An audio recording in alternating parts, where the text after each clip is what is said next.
Salam dostlar, hər vaxtınız xeyirli olsun. Bugün sizinlə dadına doyum olmayan, ləzzətli, vitamin deposu olan balqabaqlı, noxudlu doğğa hazırladım. İstifadə edəcəyim ərzaqlar qatıq, göyərtlərdən çeşni, şüyüd, nanə və spanaq. İlk öncə göyərtləri bozda yaxşı yuyuruq, ardından tam quruladıqdan sonra xırda-xırda doğradım. Qeyd edim ki, video uzun olmasın deyə göyərtləri mən öncədən hazırladım. Həmçinin balqabağı da doğradıq. Dovğada öncədən qaynadıb hazırladığım noxuddan istifadə edəcəyəm. 2 ədəd yumurta, yumru düyü, un və zövqə görə sarımsaq və duz. İlk öncə qatığın üzərinə yumurtanı əlavə edib eyni kütlə olana qədər qarışdırırıq.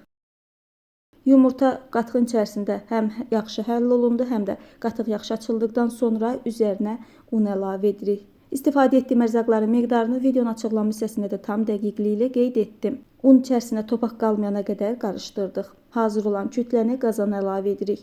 Üzərinə öncədən yuduğum yumru düyünü əlavə edirəm və yenə də taxta qaşıqla qarışdırıb üzərinə 1 litr su əlavə edirəm. Çox adam doğğanı qatı hazırlayır. 1 litr su sizə çox gələ bilər, amma əsla çox deyil. 1 litr su tam yetərli oldu. Yaxşı qarışdırdıqdan sonra qazanı ocağın üzərinə alırıq. Gür odda durmadan qarışdıraraq doğğanın qaynara düşməsini gözləyirik. Qaynamağa başladıqda üzərinə balqabaq və noxud əlavə edirik.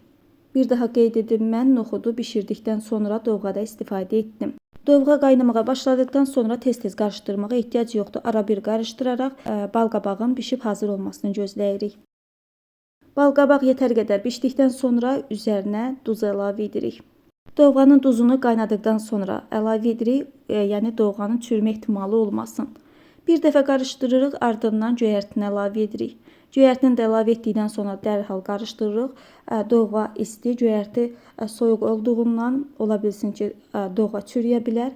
Əgər bunun da olmasını istəmirsinizsə, göyərtini əlavə etdikdən sonra dərhal qarışdırırıq. Çox qaynatmağa ehtiyac yoxdur. Bir buğum qaynadıqdan sonra doğğamız hazırdır.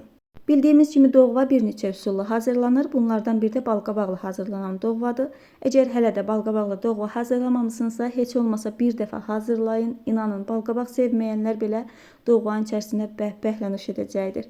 İnanılmaz dadlı, ləzzətli, gördüyünüz kimi hədsiz gözəl doğğamız alındı. Əgər belə sadə, asan reseptlərdən anında xəbərdar olmaq istəyirsinizsə, kanala abunə olub videonu bəyənməyi unutmayın. Bugünlük bu qədər. Hələlik.